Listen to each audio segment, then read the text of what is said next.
Hello friends, good morning and once again welcome to Thakran fitness. दोस्तों, मेरी पिछली video में मैंने आपको बताया था कि अगर जो एब्डोमिनल फैट है वो अगर ज़्यादा हो जाता है, वेस्ट साइज आपकी ज़्यादा हो जाती है, तो उसके क्या क्या कंसिक्वेंसेस हो सकती है। आज की मेरी इस वीडियो में हम बात करेंगे कि इस चीज़ का फ़ायदा उठाकर पूरे इंटरनेट में किन चीज़ों को ज़्यादा हवा दी जा रही है, किन चीज़ों को फैलाए जा रहे हैं।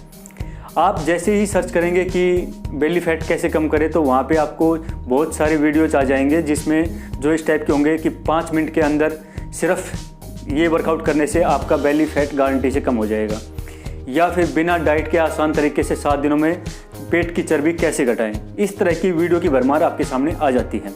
तो मेरा जो वीडियो है वो उन लोगों के लिए नहीं है जो ऐसी वीडियोज बनाते हैं, बट उन लोगों के लिए है जो इन चीज़ों पर आसानी से विश्वास कर लेते हैं। एक्चुअली गलती हमारी है, हमें हर चीज़ आसानी से चाहिए होती है, इसलिए हम जो सर्च भी करते हैं तो उसमें भी क्या करते हैं कि आसानी से बिना डाइट के पेट की चर्बी कैसे घटाएं, 10 दिनों में, 7 दिनों में या 15 दिनों में पेट की चर्बी कैसे घटाएं, थाई की चर्बी कैसे घटाएं, ये सब हम सर्च करते हैं। तो जो वीडियो बनाते हैं जो लोग, वो उनको पैसा मिलता है, आप जो उनकी वीडियोज़ देखते हो, तो वो ऐसी ही चीज़ें बनाते हैं ताकि आप उनको देखना चाहते हो, जो चीज़ आप उनको देखना चाहते हो वो वही चीज़ें बनाएंगे आपके लिए। तो इसलिए ऐसी वीडियोस पर 30-30 लाख से 40-40, 50-50 लाख तक व्यूज़ आसानी से आते हैं और उन लोगों को इससे इनकम होती है। बट उनकी तो ये मजबूरी है, बट आप लोगों की क्या मजबूरी है कि आप ऐसी चीज़ों को बिना रिसर्च किए हुए आप मान लेते हैं आँख बंद करके। तो आज का जो मेरा फोकस है वो इसी चीज़ के ऊपर रहेगा। आपको मैं इसी चीज़ के बारे में अवेयर करूँगा कि ये जो लोग बोलते हैं कि थाई से फैट कम करें, बेली से फैट कम करें, तो ये जो अलग अलग बॉडी के जो पार्ट्स होते हैं उनसे ये बॉडी जो फैट अलग अलग करते हैं कि आपके अपर आर्म से आपकी फ़ैट को कैसे कम करें, आपकी थाई से कैसे कम करें, उनके ऊपर आज आपको मैं डिटेल में बताऊँगा। तो दोस्तों, इस चीज़ को बोलते हैं spot reduction. Spot reduction means problem area हमारी बॉडी में जो है, जहाँ पे ज़्यादा फैट है उस एरिया से बॉडी फैट को कम करना, इसको बोलते हैं स्पॉट रिडक्शन। मान लीजिए कि आपको बाइसेप्स की वर्कआउट के लिए कोई एक्सरसाइज करनी है, बाइसेप्स कर्ल, तो आपका जो बाइसेप्स का जो पोर्शन है उस पर इफेक्टिव होगा, ना कि आपके थाई के लिए या आपके एब्डोमिनल एरिया के लिए। तो वहाँ पे जो specific exercise specific body part के लिए होती है, स्पेसिफिक मसल के लिए होती है। बट जब बात आती है फैट रिडक्शन करने के लिए, तो वहाँ पे ये काम नहीं आता है, क्योंकि जो फैट एक्यूमुलेशन होता है वो जेनेटिक होता है। बहुत से लोगों में नेक में ज़्यादा फैट इकट्ठा हो जाता है, फेट जो अपना फेस है वहाँ पे ज़्यादा इकट्ठा हो जाता है, या फिर उनकी बेली में ज़्यादा होता है एक्यूमुलेट, या फिर उनकी थाइज में या फिर हिप एरिया में ज़्यादा एक्यूमुलेट होता है। वो उनके जेनेटिक्स पर डिपेंड करता है। नॉर्मली देखा जाता है कि जो मेल्स होते हैं उनके मिड लाइन एरिया में, एब्डोमिनल एरिया में ज़्यादा फैट एक्यूमुलेट होता है, और लेडीज़ में उनके हिप एरिया, थाई एरिया और अपर आर्म्स में ज़्यादा एक्यूमुलेट होता है। तो अब इसको एक एग्जांपल से समझते हैं।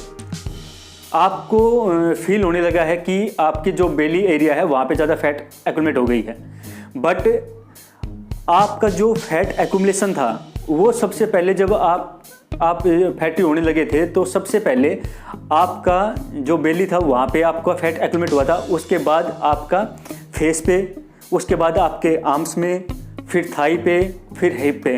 अगर मान लीजिए इस पैटर्न में अगर फैट इंक्रीज हुआ है, वहाँ पे एक्यूमुलेट होना स्टार्ट हुआ है, तो अब आप सोच रहे हैं कि मैं बेली की जो मेरा एब्डोमिनल एरिया है वहाँ का मुझे फैट कम करना है, तो आप वहाँ पे क्रंचेज, सिटअप्स वगैरह जो वीडियोस देखकर लगाना स्टार्ट कर देते हैं। और आप देखते हैं कि बहुत दिनों तक लगाने के बाद भी आपका वहाँ पे कुछ रिजल्ट नहीं आ रहा है, आपके वहाँ पे फैट कम नहीं हो रहा है। तो इसका रीज़न ये है कि जो फैट रिडक्शन होता है वो रिवर्स ऑर्डर में होता है। जैसे कि आपका सबसे पहले बेली में एक्यूमुलेट हुआ, फिर आपके मान लीजिए फेस पे हुआ, फिर आपके नेक में, फिर आपकी आर्म्स में, फिर थाई में, फिर हिप में। तो जहाँ पे सबसे लास्ट में एक्यूमुलेट हुआ है, मान लीजिए आपके हिप में एक्यूमुलेट लास्ट में हुआ है, तो सबसे पहले फैट रिडक्शन आपके हिप में होगा। अब आपने क्रंचीज, सिटअप्स वगैरह लगाने स्टार्ट कर दिए हैं, एब्स वर्कआउट करने स्टार्ट कर दिए हैं पेट को कम करने के लिए, बट वहाँ पे आपका जो हिप एरिया है जहाँ पे लास्टली फैट एक्यूमुलेट हुई थी वहाँ से कम होना स्टार्ट होगा। और जो कम होता है वो कैलोरी की वजह से कम होता है, ना कि आपकी जो क्रंच या सिटअप्स या कोई भी एक्सरसाइज लगा रहे हैं उसकी वजह से होता है। आपकी जो ओवरऑल कैलोरी है वो बर्न होती है, उसकी वजह से वो फैट जो एक्यूमुलेट हुआ है वो बर्न होता है। और जब आप ज़्यादा एक्सटेंडेड एक्सरसाइज करते हैं टाइम के लिए, तो उसके बाद जो मेन जो सोर्स होता है फ्यूल का वो फैट होता है। बट ये फैट कहाँ से आएगा ये स्पेसिफिक नहीं है, ये आपकी बॉडी में कहीं से भी आ सकता है, जैसा कि मैंने आपको बताया कि रिवर्स ऑर्डर में। तो आप क्रंच लगाने का क्या फ़ायदा, अगर आप पूरी बॉडी के वर्कआउट भी कर सकते हैं, किसी भी एक्सरसाइज से आप कैलोरी को बर्न कर सकते हैं। ऐसा नहीं है कि बेली का अगर आपको फैट कम करना है तो बेली का वर्कआउट स्टार्ट कर दिया, थाई का करना है तो थाई का वर्कआउट स्टार्ट कर दिया, ऐसा नहीं होता है। किसी भी रिसर्च में ये नहीं पाया गया अभी तक। अभी मेरे लिंक जो डिस्कशन है उसमें मैं आपको एक पब्लिश हुआ था जर्नल्स ये स्ट्रेंथ एंड कंडीशनिंग रिसर्च में, जो कि 2011 का है, वो मैं आपके डिस्क्रिप्शन में लिंक में डाल दूंगा, वहाँ से आप इसको चेक भी कर सकते हैं। और अगर ऐसा होता तो आप खुद सोचिए कि कोई लोग यहाँ से थोड़ा फैट कम करने की कोशिश करते हैं, कोई यहाँ से, कोई यहाँ से, कहीं से।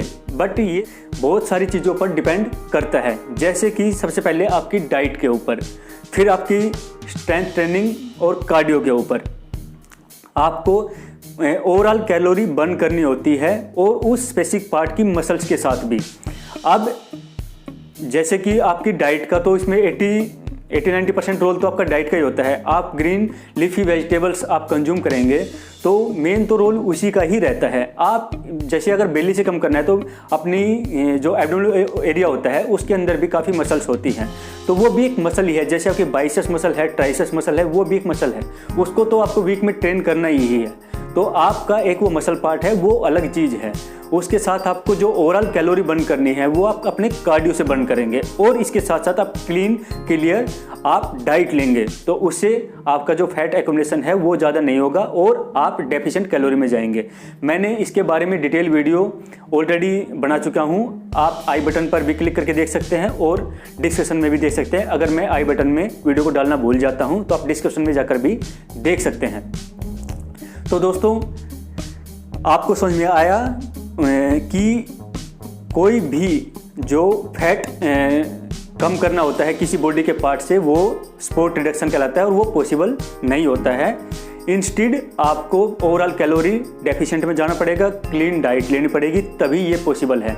और इसका जो इतना आसानी से ये नहीं होता है, इसमें टाइम लगता है। ये इसके लिए कोई मैजिक पिल नहीं है कि आपको दिया और आपका फैट कम हो गया। इसमें टाइम लगता है और वो आपके ऊपर डिपेंड करता है कि आप कितना फोकस है अपनी डाइट के ऊपर और वर्कआउट के ऊपर। तो इन सब चीज़ों पर डिपेंड ये करता है। आई होप इस वीडियो को देखने के बाद आप कभी भी ये सर्च नहीं करेंगे कि क्विकली कैसे फैट बर्न करें, बहुत जल्दी से 3 दिन, 5 दिन, 7 दिन, 10 दिन के अंदर बेली फैट कैसे कम करें।